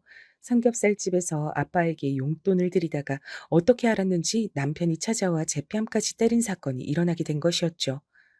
아빠, 난 아빠가 1년 전부터 바람 피운 걸 이미 알고 있었어요. 그것도 동네에서. 정말 아빤 사람도 아니에요. 엄마한테 미안하지도 않죠? 미안하면 사람으로서 그럴 수가 없지. 없어. 내가 바람핀 건 준이 네가 대체 어떻게 한 거야? 언제부터 한 건데? 그리고 넌 여기 어떻게 알고 나타난 거고? 전 아빠 미행하고 있었어요. 솔직하게 말해줄게요. 아빠를 엄마랑 이혼하게 만들 거예요. 위자료 두둑하게 준비해놔요. 증거 다 모아놨으니까. 아빠한테서 불륜의 증거를 모으느라고 좀 쫓아다녔는데 아빠가 엄마랑 할아버지가 식사하는 삼겹살집에 들어가잖아요. 그래서 문 밖에서 보고 있었죠. 뭐, 뭐? 나랑 네 엄만 오로지 준이 널 위해서 이혼을 하지 않고 있었던 거야. 그건 전혀 몰랐나 보지? 지금까지 모은 증거는 다 아빠한테 내놔. 얼른. 싫어요. 제가 왜 그래야 되죠? 아빠가 엄마한테 뺨까지 때리는 걸 봐버렸는데 내가 아빠를 뭘 믿고 주겠어요? 입장 바꿔서 생각해봐요. 평생 우리 가정을 위해서 고생한 우리 엄마를 배신한 것도 모자라서 엄마가 할아버지한테 용돈 드리는 거 그게 그렇게 배알이 꼴렸어요? 아니 그건 나도 사실 네 엄마 뒷조사 중이었다. 혹시나 나한테 실망한 네 엄마가 홧김에라도 맞바람을 피우진 않을까 하고. 근데 너희 할아버지를 만나려고 여기 삼겹살집에서 기다리고 있는진 몰랐지. 근데 대뜸 용돈이라고 건네니까 욱해서 그만. 정말 끝까지 자기만 생각하네요. 아빤 아빠라고 불러질 자격도 없는 사람이에요. 당신 아들이라는 게 정말 부끄럽고 수치스러워요. 어떻게 우리 엄마를 의심해요? 불륜 사실을 알고도 우리 가정을 지키려고 당신 불륜까지 안고 가는 사람한테 어떻게 이러냐고. 이게 어디서 아빠한테 대들긴. 아무리 화가 나도 이러면 안 되는 거 몰라? 고준이, 너 아주 혼나고 싶어? 각오하세요. 아빠가 그동안 저지른 불륜, 엄마 배신한 것들 다 갚아줄 테니까 내가 반드시 당신 나락가게 만들 거야. 알아? 우리 집에 들어올 생각도 하지 마. 비밀번호 바꿔버릴 테니까. 뭐, 뭐라고? 야, 고준이, 아들, 이러면 안 되지. 아빠한테 어디서 그런 말버릇이야? 그러다 정말 혼난다. 어? 이제 대꾸도 안 해? 아들 준이는 이렇게 헛소리를 해대는 남편에게 대꾸도 안 하고 집으로 왔다고 하더라고요. 저는 저희 친정아빠를 택시 태워 보내드리고 집에서 아들 준이를 기다리고 있었거든요. 준이가 와서는 남편이랑 나눈 이야기를 들려줬습니다.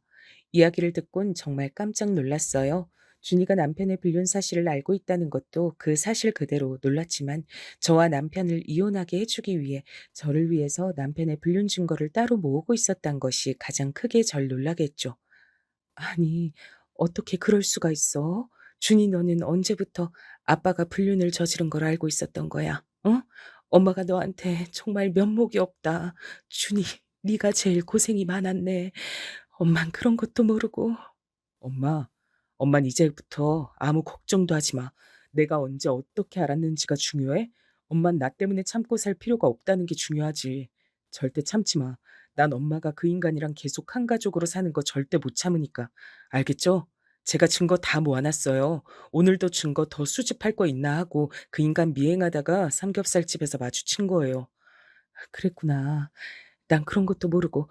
그럼 아빠는 왜 삼겹살집에 왔다 그러니? 내 뺨까지 때릴 사람은 아닌데 갑자기 그러는 게 정말 이해가 안 됐거든. 아휴, 이런 말 하는 엄마도 참 바보 같지. 미안해, 우리 아들. 아빠를 너무 좋은 사람으로만 보고 있어서 그래요, 엄마가. 바보같이. 아빠라고 이제 부르지도 않을래요. 그 인간은 엄마가 자기한테 빡쳐서 혹시나 맞바람을 피우지 않을까 해서 감시하고 있었다 하던데요. 정말 너무 뻔뻔하고 어이가 없어서 그러다 엄마가 삼겹살집에서 누군가 기다리고 있는 걸 발견했고 그러고 있었는데 그게 할아버지여서 그냥 가려다가 엄마가 용돈 드리는 거 보고 눈이 뒤집혀서 들어왔대요. 그 그러면 내가 자기처럼 불륜이라도 저지를까 봐 쫓아다녔단 거네? 아주 그냥 진짜 이렇게 밑바닥이 드러나는구나. 아, 그렇게 흥분한 상태였으니까 내가 드린 용돈을 보고 눈이 확 뒤집혀서 내 뺨을 진짜 기가 막히고 코가 막혀서 아무 말도 안 나온다. 엄마, 그 인간이랑 이혼하고 새 인생 살아. 이제 나도 다 컸고 성인이잖아. 20살이라고요. 그리고 그 인간은 내가 나락으로 보내버릴 거야. 그러니까 걱정 마요. 그래, 고마워 아들. 준이 네가 그렇게 말해주니까 정말 이제 이혼해도 될 것 같다. 증거도 엄마 모르게 이렇게 다 모아주고 정말 고마워. 우리 아들이 언제 이렇게 다 컸을까? 난 우리 아들 한없이 어리게만 봐온 것 같아서 미안하네. 뭐 맨날 미안하대. 이제 미안하단 말 말고 고맙단 말만 해요, 엄마. 이혼 서류 작성해서 줘요. 제가 그 인간한테 나락 보내면서 같이 전달할 테니까. 아니, 근데 넌 네 아빠를 어떻게 나락으로 보내겠다고 자꾸 그러는 거야? 엄마야, 네 아빠랑 이혼하면 그걸로 끝이야. 물론 배신감에 정말 많이 괴롭고 힘들었지만 우리 준이 보면서 버틸 수 있었어. 그리고 뭘 더 해야겠다는 욕심도 없고. 아니요, 제가 안 되겠어요. 못 참겠어요. 우리 엄마 이렇게 울게 만든 그 인간, 할아버지한테 용돈 좀 드린다고 엄마 뺨까지 때린 그 인간 절대 용서 못 한다고요. 그럼 어떻게 나락을 보낼 건데? 계획이 뭐야? 엄마가 도울 수 있는 건 다 도울게. 우리 아들이 준비해준 증거로 이혼은 충분히 유리하게 위자료 받을 수 있을 것 같고, 엄마가 아들이 복수해주겠다는데 뭔들 못 도와주겠어. 말만 해. 이 모든 걸 상간녀 회사랑 아빠 현장에 모두 뿌릴 거예요. 거래처 사람들까지 전부 다요. 상간녀도 유부녀인 거 엄마 몰랐죠? 유부녀가 지켜야 할 게 많은 사람이더라고요. 아빠가 자기 앞길에 방해되고 자기 가정에 방해되면 결국 아빠 버릴 거고요. 그럼 정말 진정으로 날아가는 길이겠죠. 뭐? 넌 언제 그런 것까지 파악한 거야? 우리 아들 탐정시켜도 되겠네. 왜 이렇게 철저하고 똑똑해? 누구 아들인가 몰라, 정말. 내가 우리 아들 하나는 정말 잘 키웠네. 잘 키웠어. 고마워, 준이야. 이 정도는 사전에 철저하게 준비하고 조사해야 그래야 제대로 복수를 할 수 있죠. 엄만 저만 믿으세요. 걱정 마시고요. 정말 철저하게 준비했어요. 심지어 아빠가 엄마 뺨 때린 거 그것까지 다 퍼뜨릴 거예요. 할아버지한테 용돈 드리는 걸로 뺨까지 때린 건 정말 선 넘었죠. 가만두지 않을 거예요. 그렇게 자기 소중한 사람들한테 버림받고 손가락질 받는 게 바로 최악의 나락으로 가는 길이잖아요. 그래, 우리 준이 말이 다 맞다. 게다가 엄마가 할아버지한테 드린 용돈은 할머니 돌아가시고 계속 끼니 거르시는 것 같아서 좋아하시는 삼겹살이라도 사서 드시라고 10만 원 드린 거였어. 그 10만 원 드렸다고 내 뺨을 때린 거지. 너희 아빠 그러고 보니 정말 쓰레기 아니니? 쓰레기다, 쓰레기야. 제 아빠라고 하지도 마세요. 정말 치욕스럽고 수치스러우니까요. 그 인간 죗값 제대로 치르게 해야죠. 그 얘기도 꼭 넣을게요. 이 동네에서 얼굴 못 들고 다니게. 일도 못하게 만들어 버려야죠. 그렇게 남편에게 어떻게 복수할지를 아들 준이에게 듣고 나니까 벌써부터 아주 통쾌하고 고소하더라고요. 정말 쌤통이지 않나요? 아들의 말대로 정말 최악의 나락으로 가게 해주는 게 진정한 복수가 아닐까요? 저는 왜 그 생각을 못했는지, 그동안 아들 준이를 그저 남들처럼 평범하게 살게 해주고 싶다는 생각에 남편의 불륜 사실을 알고도 가만히 당하고만 있었는지, 한심하고 바보같이 느껴지기도 하지만요. 그래도 잘 키운 아들, 우리 준이가 저를 대신해서 남편에게 최악의 복수를 해주었으니까요. 전 너무나 행복합니다. 엄마, 그리고 일이 평생 엄마랑 연애해주지 않잖아요. 엄만 지금도 충분히 일 중독인 거 알죠? 나 사실 다 알아요. 엄마 충분히 병원에서 능력 보여줬고 잘 나가잖아요. 이제 조금 내려놓고 그 인간 따윈 다 잊고 정말 좋은 사람 만났으면 좋겠어요. 내 걱정하지 말고요. 알겠죠? 난 정말 우리 엄마가 그럼 좋겠어요. 우리 아들 준이는 누굴 닮아서 이렇게 배려심이 깊을까? 엄마는 정말 준이만 있으면 된다니까. 이미 충분히 행복해. 정말이야. 나 물론 그런다고 우리 준이한테 집착하겠다는 건 절대 아니야. 정말이라니까. 그냥 우리 준이야말로 여자친구 잘 만나고 대학 친구들이랑 잘 지내면 엄마는 그걸로 된 거라는, 엄마 말 무슨 말인지 알지? 엄마 마음이 다 그렇다니깐. 아, 그건 알아도 안 돼요. 이제 전 정말 우리 엄마가 남자친구도 만났으면 좋겠어요. 요즘 돌싱글즈랑 나는 솔로 돌싱 편 보면 정말 이혼은 흠이 아니던데. 엄마도 아직 젊잖아. 게다가 우리 엄마는 완전 동안이고. 안 그래요? 엄마 그러니까 너무 움츠러들지 말고 지금이 제일 젊은 나이잖아요. 저 결혼해서 떠나면 엄만 혼잔데. 전 그때 엄마 옆에 남자친구가 있었으면 좋겠어요. 벌써 이렇게까지 깊게 생각한 거야? 너 이제 20살이야. 아직 결혼하려면 멀었지. 내가 우리 아들 준이를 너무 얕게 봤네. 그렇게 말해줘서 정말 고마워. 그렇지만 지금은 정말 간호 일하는 게 재밌고 준이가 대학생활하는 거 지켜보는 게 너무 재밌어. 그게 엄마 삶의 유일한 낙이니까 너무 재촉하지 말아줘. 대신 이건 꼭 약속할게. 좋은 사람 나타나면 막 지나겠다고. 그럼 됐지? 요즘엔 적극적으로 서로 대시하는 게 기본이네요. 엄마, 엄마도 일에 그만 좀 매달리고 돌싱글즈랑 나는 솔로 좀 보면서 연애 세포 좀 키워보세요. 사실 저 여친 있어요. 여친 부모님도 이혼하셨는데 아버지가 재혼하셔서 같이 살거든요. 근데 새엄마랑 굉장히 잘 지내더라고요. 여친이 저한테 말해줬어요. 이혼하는 거 도와드렸으니까 이젠 엄마 연애하는 거 응원해주라고. 어머, 그게 정말이니? 준이야, 너무 잘 됐다. 아주 진국인 여친을 만났구나. 우리 준이가 기특한데? 정말 엄마 감동받았어. 그래서 나는 솔로랑 돌싱글즈 그런 것들도 알고 얘기한 거구나. 그렇게까지 생각해줘서 정말 고마워, 우리 아들. 엄마도 노력해볼게. 내가 배워야 할 게 참 많네. 그래요, 엄마. 지금이 제일 젊은 날이잖아. 이혼한 거 흠도 아니고 요즘 정말 이혼하는 사람들 많다잖아요. 나도 이제 거의 다 컸고 제 걱정하지 마시고 엄마도 엄마 행복 찾아서 정말 진심으로 행복해졌으면 좋겠어. 제 마음 아시겠죠? 네? 우리 아들 준이 때문에라도 엄마가 열심히 분발해야겠네. 알겠어. 마음 활짝 열고 마음에 드는 사람 나타나면 대시라도 해볼게. 우리 아들이 이렇게 커서 엄마한테 연애 상담도 해주고 엄만 너무 행복하다. 저는 남편과 준이만 생각하면서 정말 앞만 보고 달리는 경주마처럼 살았는데 그 사이 우리 아들 준이가 정말 바르게 잘 커졌더라고요. 제가 간호일만 하면서 외롭게 지낼까봐 걱정해주는 그 마음이 너무 예뻐서 울컥했습니다. 눈물이 핑 돌더라고요. 꾹 참았지만요. 언제 이렇게 다 큰 걸까요? 게다가 좋은 여자친구를 사귀는 것 같아서 참 다행이더라고요. 정말 감동받았습니다. 이렇게만 행복하면 정말 더할 나위 없이 기쁠 것 같더라고요. 아무런 문제가 앞으로 없을 것 같은, 아니, 어떤 문제가 생긴다고 해도 다 헤쳐나갈 수 있을 것 같은 그런 느낌이라고 해야겠네요. 그래서 아들의 응원을 허투루 듣지 않으려고 했습니다. 저도 제 남편 같은 인간은 최악의 나락으로 치워버렸으니까요. 이제 정말 자유가 된 거 정말 마음껏 즐겨보려고 합니다. 아들이 알아서 연애도 잘하고 있고 또 저를 생각해 준다는 사실에 저는 더 든든해졌거든요. 제 아들이 이렇게 증거를 모아서 이혼을 도와주고 제가 남편에게 저희 친정 아빠한테 용돈 주다가 들켜서 뺨 맞고 그걸 보고 아들이 남편에게 더 큰 복수를 하게 된 이런 사연이 정말 놀랄 만한 사연이잖아요. 여러분들에게 그래서 꼭 공유해드리고 싶었습니다. 참고 살지 마시라고요. 저의 사연 끝까지 집중해서 잘 들어주셔서 너무 감사합니다. 행복하세요.